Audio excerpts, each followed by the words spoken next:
Nagkaroon na nga sana mga idol ang kupunan ng Dallas Mavericks ng napakalaking tsansa na manalo sa kanilang game kahapon laban sa Cleveland Cavaliers matapos silang umangat ng 10 points sa huling mga minuto ng fourth quarter at lumamang sila ng 1 point naman sa huling segundo ng kanilang laban gamit ang dunk ni PJ Washington kung saan napaplex pa nga ito ng kanyang muscle ng 2 beses. Una nga ay ang pagkatapos ng kanyang dunk at ang pangalawa naman nang nasa ere ang bola ng itira ni Max Strus sa half court. Ngunit matapos nga itong pumasok, agad na lamang nga pong nag-iba ang kanyang mood at sabay kamot ulo na lamang na ikinatuwa rin naman ng mga fans. Yes mga idol, maliban nga sa nagawang game-winning buzzer beater ni Max Strus na siyang nagpapanalo sa Cavaliers sa kanilang laban, isa rin naman ito sa mga trending at pinagkaguluhan ng mga fans sa social media since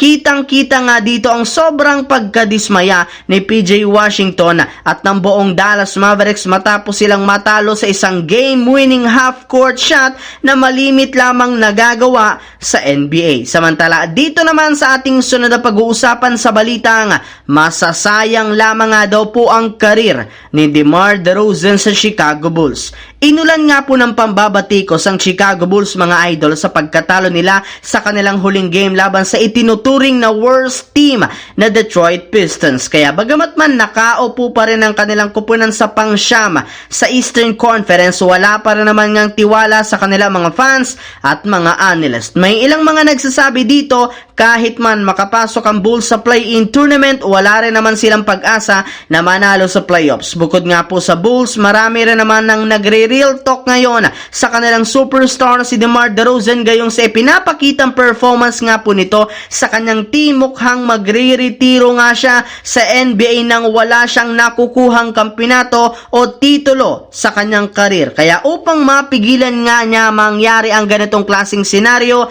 kailangan na nga po nitong umalis sa Bulls at lumipat na lamang ng ibang contender na makakapagbigay sa kanya ng mas mataas na tsansa na makuha ang kampyonato. Habang dito naman sa ating huling storya, sa balitang aprobado nga po para sa Los Angeles Lakers ang $60 million contract ni LeBron James. Kalat nga po sa social media ang balita na mismong kampo ni LeBron ang balak ng humingi o mag-request sa front office ng Lakers ng 3-year, $180 million contract sa darating na off-season. Bale, meron lang naman nga itong natitirang player option sa kanyang kasalukuyang kontrata next season, kaya kailangan nga talaga niya na siguraduhin ang kanyang future at kumuha ng mas mahabang kontrata sa kanilang kupunan since plano para naman nga niyang manatili sa Lakers. Pero ang tanong, papayag rin naman nga ba kaya si Rob Pelinka at ang Lakers sa ganitong kalaking kontrata? Well, ayon nga po sa isang Lakers insider, hindi rin naman nga problema para sa Lakers ang pagbibigay kay LeBron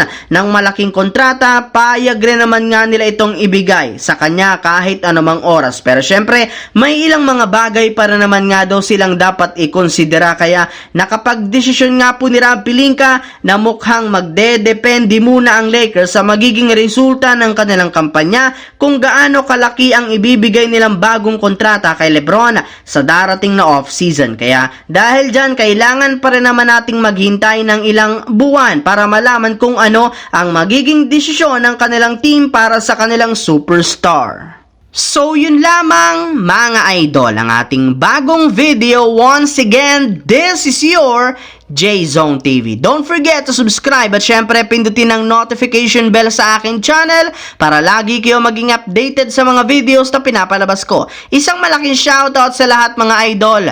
Thanks for watching. Hopefully nag-enjoy kayo ngayong araw na ito.